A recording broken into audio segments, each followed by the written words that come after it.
జాతీయవాద జర్నలిజానికి అసలైన వేదిక నేషనలిస్ట్ హబ్ ని సబ్స్క్రైబ్ చేసుకోండి. నోటిఫికేషన్స్ కోసం బెల్ ఐకాన్ పై క్లిక్ చేయండి.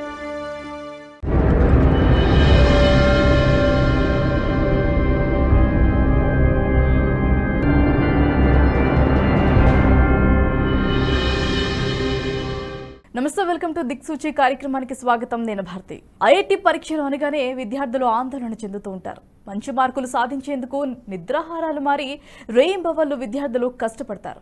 ఐఐటి పరీక్షల్లో విద్యార్థులు మానసిక ఒత్తిడికి గురి కాకుండా ఎన్హెచ్టీవీ ప్రతిష్టాన్ కలిసి దిక్సూచిలో భాగంగా ఐఐటి ప్రిపరేషన్ సిరీస్ను మీ ముందుకు తీసుకువచ్చాం. నేటి దిక్సూచి కార్యక్రమంలో ఫిజిక్స్లో ఐఐటి విద్యార్థులు ఎదుర్కొంటున్న సవాళ్లు, వాటి పరిష్కార మార్గాలు తెలుసుకునేందుకు మనతో పాటు ఉన్నారు ఐఐటి మద్రాసులో ఇంజనీరింగ్ చేసిన రాకేష్ కుమార్ గారు, ఐఐటి హైదరాబాద్లో ఇంజనీరింగ్ చేసిన నిశాంత్ సింగ్ గారు. మరి వారు మాడ్యులస్ ఐఐటి అకాడమీలో విద్యార్థులకు ఫిజిక్స్ సబ్జెక్టు బోధిస్తున్నారు. వారిని అడిగి మరిన్ని విషయాలు తెలుసుకునే ప్రయత్నం చేద్దాం. నమస్తే రాకేష్ గారు. నమస్తే. నమస్తే నిశాంత్ గారు. Welcome to our studio. Rakesh గారు, ఇంజనీరింగ్ ప్రవేశ పరీక్షల్లో ఫిజిక్స్ ప్రాముఖ్యత ఎలా ఉంటుంది? అలాగే ఫిజిక్స్ అంటేనే కొంతమందికి చాలా భయం, దాన్ని ఎలా ఓవర్కమ్ చేయొచ్చు అని అంటారు? సో ఫస్ట్లీ మ్యామ్, ఫిజిక్స్ అనేది చాలా ప్రాక్టికల్ లైఫ్లో వాడతాం అనమాట మనము. సో ఒక చిన్న ఎగ్జాంపుల్ తీసుకుంటాను. నేను క్లాస్ తీసుకుంటున్నాను. So it was optics chapter అనమాట. సో దీంట్లో అసలు రెయిన్బో అనేది ఎలా ఫామ్ అవుతుంది అని. సో ఫస్ట్ ఒక రీఫ్రాక్షన్ జరుగుతుంది, రిఫ్లెక్షన్ జరుగుతుంది, దాని తర్వాత రిఫ్రాక్షన్ జరిగి ఓ రెయిన్బో ఫామ్ అవుతుంది. So we were discussing this topic. So ఇప్పుడు పిల్లలు ఈ క్వశ్చన్ అండ్ ఆన్సర్ లాగా బట్టి పడితే they will feel very difficult. So మనకు 10th వరకు పిల్లలు ఎలా ఉంటారంటే ఒక క్వశ్చన్ ఇది, ఆన్సర్ ఇది, అర్థం చేసుకోవడం ఉండదు అనమాట. But when you come to this 11th, 12thలో కాంపిటేటివ్ ఎగ్జామ్స్లో what we need to understand the concept అర్థం చేసుకోవాలి మనము. So as I was saying, ఇప్పుడు నేను రెయిన్బో గురించి చెప్తున్నాను, రీఫ్రాక్షన్, రిఫ్లెక్షన్ గురించి మేము డిస్కస్ చేస్తున్నాము. సో ఏం చేసామంటే, ఇది అంత కాన్సెప్ట్ అయిన తర్వాత we did a small experiment in class. ఒక గ్లాస్ ఆఫ్ ఇదొక జగ్ ఆఫ్ వాటర్ తీసుకొని we created a rainbow using these concepts. So పిల్లలకి ఏమంటే, if they see the beauty in the concepts, అంటే వాళ్ళకి ఆ బ్యూటీ కనిపిస్తే they are automatically attracted to the subject. ఒక్కసారి అట్రాక్షన్ వచ్చేసేసరికి పిల్లలకి they are very much ready to learn the subject, అసలు ఏం జరుగుతుంది అని. అండ్ పిల్లలు they came up with different things. ఒక స్టూడెంట్ ఏం చెప్పిందంటే, she has taken one scale నుంచి లైట్ని చూసిందనమాట. లైట్ని చూసేసి okay there are rainbow colours coming, so why this is happening అని తను రే డయాగ్రామ్స్ గీసి and very nice things they have come up with. Students చాలా మంచి థింగ్స్తో they have come up with these things. So what else is, first ఈ doubt అనేది, physics అనేది చాలా డిఫికల్ట్ అనేది తీసేయండి. If we can understand these natural phenomena with concepts బాగా అర్థం చేసుకొని చేస్తే in everything around us physics చూడొచ్చు అనమాట మనము. సో ఫస్ట్ థింగ్ పేరెంట్స్కి చెప్పేది, స్టూడెంట్స్కి చెప్పేది ఏమంటే, ఫిజిక్స్ అనేది చాలా beautiful subject. So we need to enjoy it. And మీరు ఎంజాయ్ చేస్తే చాలా బాగా చేస్తారు. లైక్ కెమిస్ట్రీలో అయితే ల్యాబ్స్లో వాటిలో ఎలా చేస్తారు ఏంటి అనేది కొంచెం ఎక్స్పెరిమెంటల్గా చూపిస్తుంటారు. ఫిజిక్స్లో ఓన్లీ థియరీ ఎక్కువగా అయితే 80% ఆఫ్ థియరీ ఎక్కువ ఉంటుంది కాబట్టి, అంటే అంత ఇప్పటి వరకు అయితే పేరెంట్స్ అయితే మ్యాథ్స్ తర్వాత ఒక టఫ్ సబ్జెక్ట్ ఏదైనా ఉంది అని అనుకుంటే ఫిజిక్స్ అని భయపెడుతూ ఉంటారు. నిజంగా అంత భయపడే ఛాన్సెస్ నిజంగా ఫిజిక్స్లో ఉంది అని అంటారా? సో భయపడడం అంటే ఫస్ట్ థింగ్ మనకు ఈజ్ ఇట్ స్కోర్ మార్క్సా, లేకపోతే సబ్జెక్ట్ అర్థం కాకపోవడమా? ఓకే. సో దీంట్లో letters divide this and see. First subject అర్థం కాకపోవడమా అనేది ఫిజిక్స్కి కొంత టైం ఇవ్వాలి. మనం ఫస్ట్ కాన్సెప్ట్ నేర్చుకుంటున్నప్పుడు లిటిల్ టైం ఇవ్వాలన్నమాట. జస్ట్ క్వశ్చన్ ఆన్సర్ లాగా చూసి అర్థం అయ్యేది కాదు, కొంచెం సెల్ఫ్ రిఫ్లెక్ట్ అవ్వాలి.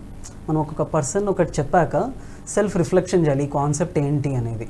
ఇప్పుడు సో రెయిన్బో గురించి మాట్లాడుతున్నాం కదా, సో ఎందుకు అలా జరుగుతుంది, అలానే జరుగుతుందా, if it happens like that ఎలా ఉంటుంది, ఇంకా వేరే టైప్స్లో ఇది జరిగితే అవుతాయా అనేది కొంచెం మనము we have to dig down deep and think about the concept. This is one thing, అంటే కాన్సెప్ట్ నేర్చుకోవడం. Second thing scary what students feel అంటే మార్క్స్ దగ్గర. So marks I'm not getting marks అనేది ఒకటి చాలా ఇది డౌట్ ఉంటుంది అనమాట పిల్లలకి, ఫిజిక్స్లో రావట్లేదు అనేది. సో దీనికి కొన్ని స్టేజెస్ ఉంటాయి, students have to follow this. First stage ఏంటి, సో క్లాస్లో టీచర్ చెప్పాక కాన్సెప్ట్ అర్థం చేసుకోవడం. కాన్సెప్ట్ అర్థం చేసుకొని ఇలా ఉంటే ఎలా ఉంటుంది, చాలా వాళ్ళు సెల్ఫ్ రిఫ్లెక్షన్ చేయాలన్నమాట దాని మీద, ఒక క్వశ్చన్ ఆన్సర్ లాగా కాకుండా. ఇది ఫస్ట్ స్టేజ్. సెకండ్ స్టేజ్ ఏమంటే టీచర్ క్లాస్లో కొన్ని క్వశ్చన్స్ ఇస్తుంది. సో దాని teacher gives questions in class, అది సాల్వ్ చేస్తారనమాట స్టూడెంట్స్. ఇప్పుడు ఈ క్వశ్చన్స్ అనేవి డిఫరెంట్ టైప్స్ ఉంటాయి. మనకు ఫిజిక్స్లో అయితే ఒక చిన్న కాన్సెప్ట్ తీసుకొని మనకు చాలా క్వశ్చన్స్ ఉంటాయి, డిఫరెంట్ మోడల్ క్వశ్చన్స్ ఉంటాయి. ఈ కోచింగ్ ఇన్స్టిట్యూట్స్ మనం ఏం చేస్తామంటే ఈ ఎగ్జామ్కి డైరెక్టెడ్గా చాలా డిఫరెంట్ క్వశ్చన్స్ చేపిస్తారు. అండ్ ఈ డిఫరెంట్ క్వశ్చన్స్ రిలేటెడ్ ఉంటాయి to our practical day life. So these are beautiful questions. అంటే ఇట్ ఈస్ నాట్ దట్ మన పిల్లలకి ఎలా ఫీలింగ్ ఉంటుందంటే ఒక క్వశ్చన్ ఇచ్చి నేను సాల్వ్ చేయలేదు అంటే అయ్యో నేను సాల్వ్ చేయలేకపోతున్నా, ఈ ఫీలింగ్లో ఉంటారనమాట పిల్లలు. They have just come from 10th standard, ఒక క్వశ్చన్ ఇచ్చి ఆన్సర్ వచ్చిందా రాలేదా, ఇది ఒక్కటే ఉంటుంది మన మెనీ ఆఫ్ అవర్ స్టూడెంట్స్కి. But what they need to understand, మనం కాన్సెప్ట్ నేర్చుకున్నాము, ఫస్ట్ క్వశ్చన్ చూడాలి, అర్థం చేసుకోవాలి ఏం జరుగుతుంది, టీచర్ చెప్పింది ఎలా అప్లై చేయొచ్చు, పేషెంట్గా స్లోగా టేకింగ్ యువర్ టైం, అది చేస్తే they will get the correct answers. Even if they don't get correct answers it is fine. Just practice చేసి కొంచెం టైం దానికి స్పెండ్ చేస్తే ఖచ్చితంగా yes they will be able to do very well. It is not difficult. Right, thank you. Nishant గారు, what are the challenges faced by students when they prepare for JEE mains and advance? Okay, physics is known to be a toughest exam in India, so it's not a doubt like it's very difficult subjects. But thing is that they have a quite different syllabus for the JEE mains. You have to score only for 80 percentiles, while for the advance you have to go for 50%. And thing is that JEE mains you can crack very easily. But thing is that for also if you want to got a good IIT, you have to go for above 80 percentile. And if you want to go for the branch you need in IITs, you have to go for above 60% in JEE Advanced. And now talk about the syllabus for this part. We know that physics are difficult. We know that it is only difficult unless we actually realize with the reality. And many people just give up because they don't actually relate with this reality. And there's a basic, they misunderstood the concept. JEE mains actually is very simple for every students, but the main thing is for advanced. And once you clear for the mains part, when you go for advanced you get more deeper knowledge than the JEE mains. So the students they also feel for lack of understanding, lack of strategy. Actually they have all the study materials, but what they have, they don't have the planning how to go in that way. They actually should plan themselves, okay, what actually I need to study, what actually need to focus on the particular subjects, particular syllabus. And if they plan it accordingly, they will definitely get the success on this, clear the exam. Right. Rakesh గారు, పోటీ పరీక్షలకు సిద్ధం అవుతున్నప్పుడు ఫిజిక్స్ను ఎలా plan చేసుకోవాలి అని అంటారు? So first thing ma'am, ఈ మధ్య పిల్లలు when they are going for the competitive exams వెళ్ళినప్పుడు దే జాయిన్ ఇన్స్టిట్యూట్లో జాయిన్ అయిపోతారు, కోచింగ్ ఇన్స్టిట్యూట్లో. So that is very important. ఇప్పుడు కోచింగ్ ఇన్స్టిట్యూట్లో జాయిన్ అయినప్పుడు ఫస్టే వాళ్ళు parents and students should do a thorough research. How is the institute? Why? Because పిల్లలు అనేది ప్లాన్ చేయరు. 11th 12thలో the planning is taken care by the coaching institute. So what students should do is, ఇప్పుడు వాళ్ళ teachers ఏం చెప్తున్నారో, have you done it perfectly? Teachers ఏం చెప్తారు? కాన్సెప్ట్ చెప్తారు, చెప్పాక కొన్ని క్వశ్చన్స్ ఇస్తారు, అండ్ దాని తర్వాత హోంవర్క్ అనేది ఉంటుంది. సో ఇదొక 4-step ప్రాసెస్ అనమాట. I will say the 4-step process. So first is క్లాస్లో are we paying our full attention? That is the first thing. Second thing, teacher homework ఇస్తే చేసామా చేయలేదా, that is the second thing. So homework also matters. Practice అనేది చాలా matter అవుతుంది అనమాట దీంట్లో. Next thing అనేది ఎగ్జామ్స్ ఉంటాయి, weekend exams. So are you attending the exams properly? And finally we have ఈ ఎగ్జామ్లో నేను ఏ తప్పులు చేశాను, ఎందుకు తప్పులు చేశాను, నాకు మైట్ బీ యావరేజ్ కన్నా తక్కువ వచ్చింది, ఎందుకు వచ్చింది, యావరేజ్ కన్నా I got more, how to get first rank. So ఈ థరో అనాలిసిస్ చేయాలన్నమాట. సో ప్లానింగ్ పరంగా అయితే నేను ఈ రోజు ఏం చేయాలి, ఆ రోజు ఏం చేయాలి అనేది students don't need to do all that, ఎందుకంటే వాళ్ళ కోచింగ్ ఇన్స్టిట్యూటే చేస్తుంది. What they need to do is ఈ 4 steps వాళ్ళు చేశారా చేయలేదా, this is what students need to do during their preparation of 11th and 12th. Rakesh garu, అంటే విద్యార్థులకు ఫిజిక్స్ ఫోబియా ఎలా పోతుంది, దాన్ని ఎలా అధిగమించాలి అని అంటారు? Yes ma'am. సో ఆ ఫస్ట్ 2 parts అనమాట. ఫస్ట్ థింగ్ అనేది కాన్సెప్ట్ అనేది, ఫస్ట్ థింగ్ అనేది డిస్పెల్ చేయండి. ఆ ఫిజిక్స్ అనేది ఒక డిఫికల్ట్ సబ్జెక్ట్ అనేది డిస్పెల్ చేయండి. సెకండ్ థింగ్ కాన్సెప్ట్, వాళ్ళ కాన్సెప్ట్ వచ్చినప్పుడు యూ ఫోకస్ అండ్ యూ విచారణ చేయండి. And the next thing is ఈ ప్రాక్టీస్ అనేది చాలా important. And I keep stressing అనమాట ప్రాక్టీస్ అనేది ఎంత ఇంపార్టెంటో. అంటే చాలా డిఫరెంట్ మోడల్స్ ఆఫ్ క్వశ్చన్స్ చేయాలి, different difficulty levels of questions చేయాలి. And as an institute, as Modulus institute మేము ఏం చేస్తామంటే we give different variety of questions అనమాట. Easy level questions, difficult level questions, medium level questions, మనకి JEE Mains సంబంధించిన questions, అడ్వాన్స్కి సంబంధించిన క్వశ్చన్స్, ఒక డిఫరెంట్ కాంబినేషన్స్ ఆఫ్ క్వశ్చన్స్ ఇస్తామన్నమాట. So what happens is when we do these ఇలా చాలా different types of questions ఇచ్చేసరికి పిల్లలకి అదొక they get accustomed to these questions and slowly the confidence levels పెరుగుతాయి. సో పిల్లలు దీంట్లో చేయాల్సింది ఏమంటే ఇనీషియల్గా పేషెంట్ ఉండడం. ఇఫ్ ఇనీషియల్గానే మాకు మార్క్స్ రావట్లేదు, ఎందుకు ఇలా అవుతుంది అనేది it will cause phobia cause అవుతుంది వాళ్ళకు. బట్ పేషెంట్గా ఉండి అండ్ స్లోగా ప్రాక్టీస్ చేసుకుంటూ పోతే for most of the students I'm saying చాలామంది పిల్లలకి, ఎందుకంటే ఫిజిక్స్లో రకరకాలు ఉంటాయి అన్నమాట మనకు. సో స్టెప్ బై స్టెప్ పేషెంట్గా చెప్పిన వర్క్ చేస్తే అండ్ పేషెన్స్ అనమాట, ఫైనల్గా patience is the solution to remove phobia for physics. Right.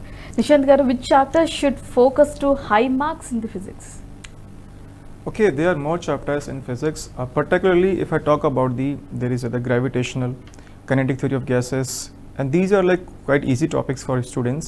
And if I talk about particularly for Newton's law, we all know that it is very difficult, but if somehow they prepare for 25%, they will get the good marks. And now we talk about these electric field topics, electric potential, capacitance problems, current electricities. These are the most important chapters for the physics part. And also there are some few chapters we can like easily get good marks, like semiconductor physics and communications. These chapters, if you students only focus in that, they will clearly clear the JEE Mains exams. But if they again go for the advanced level, as I said before, you have to go more deeper, more concepts you have to take in the subjects. Okay, so Nishant sir, I would also like to add a few things here. So మనకి JEE మెయిన్స్కి అడ్వాన్స్కి portion కొంత different ఉంటుందన్నమాట. So మనకు JEE అడ్వాన్స్కి వచ్చేసరికి ఒక 50% cross చేస్తే it is 50% marks cross చేస్తే it's a very decent mark. So దీంట్లో జేఈ అడ్వాన్స్లో రొటేషన్ చాప్టర్, దాని తర్వాత electrostatics chapter, electromagnetic induction chapter, modern physics and optics, ఈ చాప్టర్లో మనకు ఒక నైస్ అమౌంట్ ఆఫ్ క్వశ్చన్స్ చేసి ఒక లెవెల్ ఆఫ్ కాన్ఫిడెన్స్ వస్తే చాలా easy to score 50% above. Mains if JEE అడ్వాన్స్కి ప్రిపేర్ అయ్యేటప్పటికి you're already preparing for Mains. So మెయిన్స్లో కొన్ని టాపిక్స్ ఉంటాయి అన్నమాట, లైక్ సెమీ కండక్టర్స్ అని, కమ్యూనికేషన్ సిస్టమ్స్ అని. సో ఈ ఎక్స్ట్రా టాపిక్స్ మెయిన్స్కి ప్రిపేర్ అయితే we can get very good marks. So these are the important topics, మనకు స్కోరింగ్ టాపిక్స్ అన్నమాట. ఓకే. ఇఫ్ ఇన్ కేస్ ఈ చాప్టర్ టఫ్ అనిపిస్తే, if they feel the chapter is tough, how the students have to overcome it?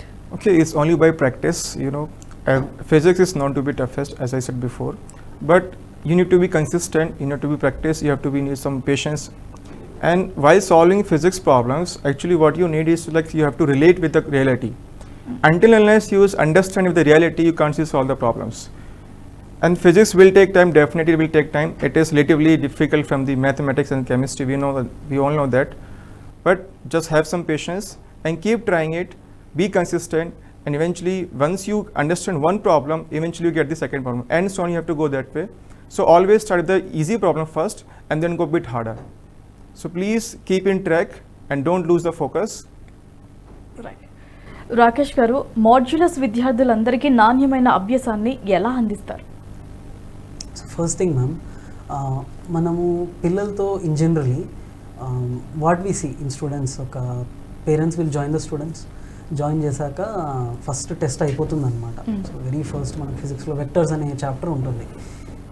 Year on year నేను చూస్తుంటాను ఇది. So vectors first test marks మేము పేరెంట్స్కి పంపిస్తుంటాము.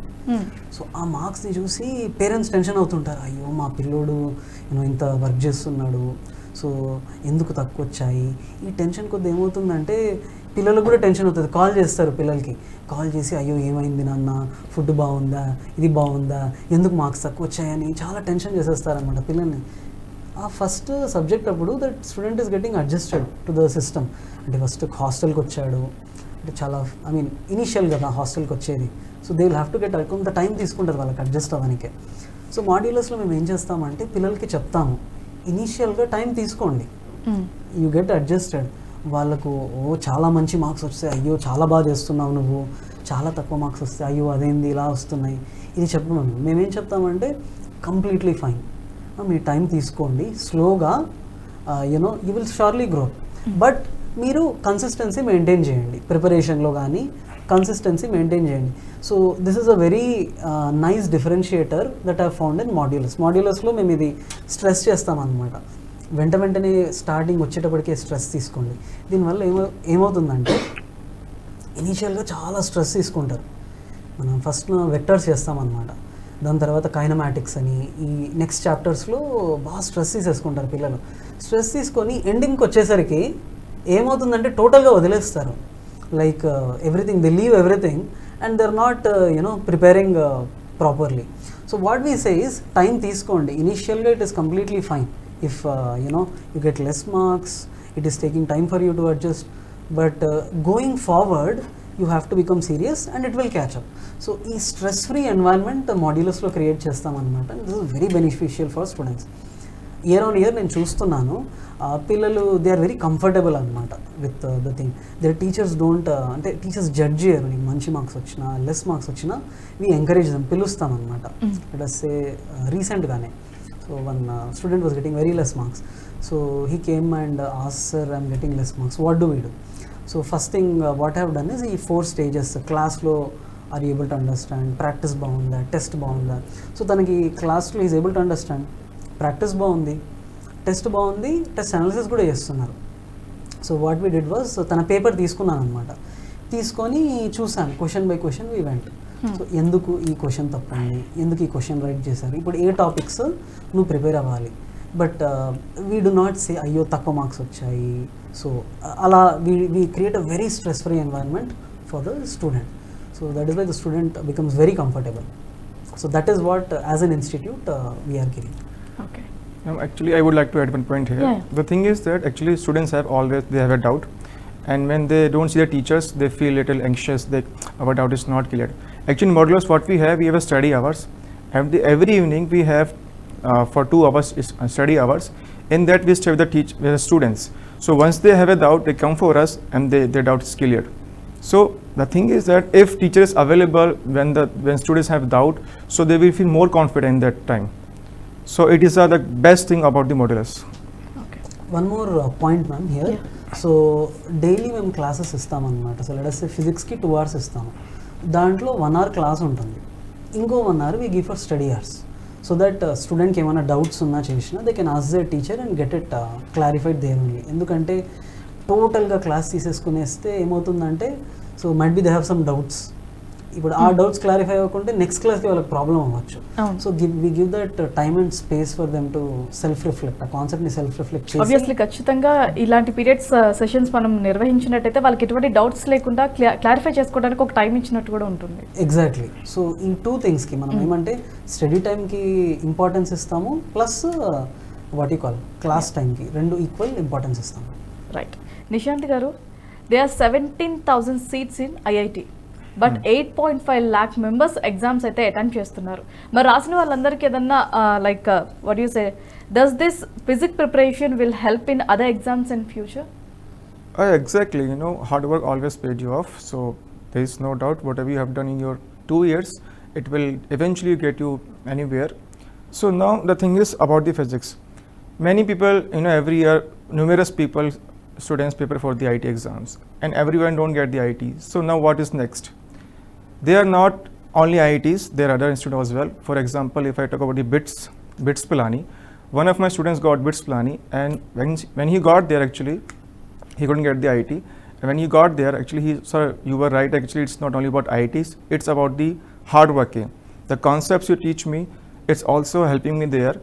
And then when he came back to me, he also said, actually, the thing is that IIT, it's known to be like very famous in India. But BITS also has the same thing. It's not about like you always get a good package in IITs. No, that's not true. Only few people get good package in IIT, but others, if you see on the data from the statistics, you will see that most of the students also from non-IITs, they get in the good job, they get the good packages. And if you really are enthusiastic in physics, so don't go for engineering, go for Bachelor of Science, and lot of opportunities are there. go for masters, and if you complete your masters, then go for IIT. There is, you can be researchers, go for research. And if you want to be a scientist, there is a lot of positions in ISRO, Bhabha Atomic Centers. So if you really interested in physics, please study well, show courage to show passions to for physics, and you can get scientist position in ISRO. You can go for, again, like which recently we launched Chandrayaan 3 to moon. So same way you can also be a part of this upcoming missions. Physics always get you there what you want, but thing is, don't lose the hopes, just be focused. Rakesh గారు, ప్రవేశ పరీక్షలు రాసే విద్యార్థులకు ఏదైనా మీరు ఇచ్చే సందేశం? So first thing 10th అయిపోయాక స్టూడెంట్స్ ఆర్ సీయింగ్, సరే మా ఏ ఇన్స్టిట్యూట్లో జాయిన్ అవ్వాలి, ఎక్కడ జాయిన్ అయితే బాగుంటుంది. So what I will say to స్టూడెంట్స్కి నేనేం చెప్తాను, పేరెంట్స్కి నేనేం చెప్తానంటే, ఒక ఇన్స్టిట్యూట్ సెలెక్ట్ చేసుకునేటప్పుడు 2 things you need to see. First thing, students హ్యాపీగా ఉన్నారు అక్కడ, స్టూడెంట్స్కి స్ట్రెస్ ఫ్రీ ఎన్వైరన్మెంట్ ఉందా. ఎందుకంటే మన ఐఐటి, ఎస్పెషల్లీ ఐఐటి అనేది lot to do with thinking అనమాట. ఒక కాన్సెప్ట్ తీసుకొని బాగా థింక్ చేయాలి, థింక్ చేసిన తర్వాత హార్డ్ వర్క్ చేయాలి, ఇది రీప్రొడ్యూస్ చేయాలి. సో దిస్ ఇస్ చాలా టఫ్ ప్రాసెస్ ఇది. సో స్టూడెంట్స్కి స్ట్రెస్ ఫ్రీ ఉందా లేదా అక్కడ, that is first thing. Second thing, teachers ఎలా ఉన్నారు, are teachers stress free there. ఇప్పుడు టీచర్స్కి వరి ఉందనుకోండి, టీచర్స్ ఆర్ స్పెండింగ్ అంటే 2 hours స్పెండ్ చేస్తున్నారు స్టూడెంట్స్తో. ఆ వరితో, ఆ స్ట్రెస్తో క్లాస్కి వెళ్తే అది స్టూడెంట్స్ని కూడా స్ట్రెస్ చేస్తుంది అనమాట. Teachers should be happy. So I would say Modulus is an institute where teachers are very happy, teachers are looked after very nicely, and yes, there are other institutes also. So మీరు ఆ research చేయండి, teachers కూడా are they fine, are they stress free. So look at that aspect also when you are joining. ఇప్పుడు ఒక different stages, especially IIT కోసం prepare అయ్యే వాళ్ళకి different stages ఉంటాయి అన్నమాట. సో ద ఫస్ట్ స్టేజెస్, ఇప్పుడు ఏం చేస్తారంటే మెనీ స్టూడెంట్స్ జేఈ అడ్వాన్స్కి ప్రిపేర్ అయ్యే వాళ్ళకి ఫస్ట్ టైం అంటే దే వర్క్, అంటే బాగా హార్డ్ వర్క్ చేస్తారు. హార్డ్ వర్క్ చేశాక టెస్ట్ రాస్తారు వీళ్ళు. ఇది చాలా important, that is why I'm చాలా స్పెసిఫిక్గా చెప్తున్నాను స్టూడెంట్స్కి. హార్డ్ వర్క్ చేశాక టెస్ట్ రాస్తారు. టెస్ట్ రాశాక వాళ్ళకి ఒక let's say they do not get good marks. ఇప్పుడు ఏంటి, ఇది ఒక ఫెయిలియర్ నెంబర్ 1. నేను వర్క్ చేశాను, నాకు మార్క్స్ రాలేదు, failure number 1. Okay, failure number 2 ఏమంటే, చుట్టుపక్కల పిల్లలు ఉంటారు కదా, వాళ్ళు ఏం చెప్తారు, యూ హ్యావ్ హార్డ్ వర్క్ చేశాడు బట్ మార్క్స్ రాలేదు. ఇది ఫెయిలియర్ నెంబర్ 2 లాగా అయిపోతుంది, ఇంకా స్ట్రెస్ ఎక్కువైపోతుంది అనమాట. అయ్యో నేను వర్క్ చేశాను, నాకు మార్క్స్ రాలేవు, some other students are saying I'm stupid. So అది ఫెయిలియర్ నెంబర్ 2. ఫెయిలియర్ నెంబర్ 3 ఏమంటే, ఇప్పుడు నేను నెక్స్ట్ దానికి హార్డ్ వర్క్ చేయాలి కదా. సో మీరు చూడండి, ఎట్ ఎవ్రీ లెవెల్ సైకాలజికల్గా చాలా డిఫికల్ట్ అనమాట ఈ ప్రొసీజర్ అనేది. అండ్ ఎస్పెషలీ ఫిజిక్స్తో, because you need to understand, you need to put your full mind in the concepts. Practice కూడా డిఫరెంట్ మోడల్స్ ఉంటాయి కదా. సో ఈ ఫెయిలియర్ లెవెల్స్ని చాలా ఉంటాయి అన్నమాట. ఇప్పుడు ఏంది, మళ్ళీ ప్రాక్టీస్ చేయాలి, ప్రాక్టీస్ చేసి మళ్ళీ నెక్స్ట్ టెస్ట్ రాయాలి. సో ఇక్కడ ఇప్పుడే 3 fail. First thing you failed in exam, second thing పిల్లలు స్టూపిడ్ అన్నారు, థర్డ్ థింగ్ మళ్ళీ హార్డ్ వర్క్ చేసావు, మళ్ళీ టెస్ట్ రాసి మళ్ళీ ఫెయిల్ అయ్యావు. సో ఈ సైకాలజికల్గా బాగా స్ట్రెస్ ఫీల్ అవుతుంటారు, ఎస్పెషల్లీ ఫిజిక్స్లో అయితే ఇది జరుగుతూ ఉంటుంది. So what I will say is, ఎవరైనా పిల్లలు ఏం చేస్తారంటే, సార్ ఆ స్టూడెంట్కి మార్క్స్ వచ్చాయి ఫిజిక్స్లో, నాకు రాలేదు, సో ఎందుకు అని అంటుంటారు. సో నేను పిల్లలకి ఏం చెప్తానంటే, ఎప్పుడైనా never compare with normal people. ఎప్పుడైనా గ్రేటెస్ట్ పీపుల్ని చూడండి, సో టైగర్ వుడ్స్ని చూడండి, లేకపోతే మైకెల్ ఆంజెలోని, సో డిఫరెంట్ గ్రేట్ పీపుల్ని చూడండి. వాళ్ళు ఏం చేశారు, వాళ్ళు కూడా they have gone through all this. First failure వచ్చింది, సొసైటీ వాళ్ళని ఫెయిలియర్ అని చెప్పారు, దాని తర్వాత they have again prepared, again worked hard, again tried, మళ్ళీ ఫెయిల్ అయ్యారు వీళ్ళు. సో ఎప్పుడైనా ఎగ్జాంపుల్గా మీ క్లాస్ స్టూడెంట్స్ని తీసుకోకండి, టేక్ ద గ్రేటెస్ట్ పీపుల్, వాళ్ళు ఎలా వర్క్ చేశారు. సో వాళ్ళు చూడండి, వాట్ దే డూ ఇస్, ఇవన్నీ ఫెయిల్ అయ్యాక మళ్ళీ ట్రై చేస్తారు, వాళ్ళు మళ్ళీ ఫెయిల్ అవుతారు, మళ్ళీ ట్రై చేస్తారు. సో ఈ పర్సిస్టెన్స్ అనే క్వాలిటీ ఉంటే you will become successful. So this persistence is required for physics like anything. ఫిజిక్స్లో కన్సిస్టెన్సీ ఉండాలి. ఇప్పుడు మీరు ఈ క్లాస్ మిస్ చేశాక ఆ నెక్స్ట్ క్లాస్ ఏమవుతుందంటే, ఈ క్లాస్ దాని మీద డిపెండ్ అవుతుంది అనమాట. ఓకే, ఇప్పుడు నేను ఫస్ట్లో రీఫ్రాక్షన్ అని చెప్పాను, రీఫ్రాక్షన్ క్లాస్కి రాలేదు. Next you have gone to రెయిన్బోలో రిఫ్రాక్షన్ అంటున్నాను. So all the concepts that were discuss first క్లాస్లో డిస్కస్ అయినవి we're going on using them in the next few days. So classes అస్సలు మిస్ అవ్వద్దు అనమాట మనం ఫిజిక్స్లో. So even after repeated failures మనం ఎంత ట్రై చేసామో this is what is going to determine success. So what I will say students, final point is మీరు ఈ జర్నీలో అది చాలా టఫ్ ఉంటుంది. It is not an easy journey, okay. But ఈ జర్నీలో మీరు ఏం చేయాలనంటే కీప్ ఆన్ పర్సిస్టింగ్. ఈ పర్సిస్టెన్స్ అనేది if you keep doing, okay, you will surely be successful. It is difficult. నేను చెప్తున్నాను కదా, 100 మెంబర్స్లో only might be 5 people can do this. You can say 10 people have good IQ. ఈ 10 people చేయలేరు అది, they can't handle failure. But if you are in the 5 people who can handle failure, if you can repeatedly do the same thing again and again, success in physics will be sure, will be guaranteed. So this is the final point I would like to say. Right, thank you so much Rakesh గారు and Nishant గారు. Physics అంటే భయం అనుకునే వాళ్ళకి దాన్ని ఎలా overcome చేసుకోవాలి, దాన్ని ఎలా ప్రిపేర్ అవ్వాలి అనే విషయాలు ఎంతో చక్కగా తెలియజేశారు.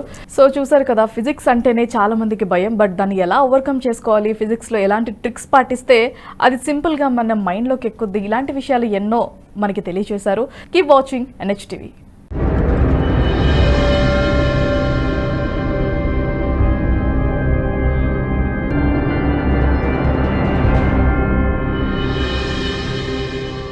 ఈ వీడియో మీకు నచ్చినట్టయితే లైక్ చేయండి, 10 మందికి షేర్ చేయండి. అలాగే కామెంట్ల రూపంలో మీ అభిప్రాయాలను మాతో పంచుకోండి. Nationalist hub group of channels ను సబ్స్క్రైబ్ చేసుకుని తెలుగునాట జాతీయవాద జర్నలిజాన్ని ప్రోత్సహించండి. ఈ వీడియో కింద ఉన్న బెల్ ఐకాన్ పై క్లిక్ చేయడం మర్చిపోవద్దు.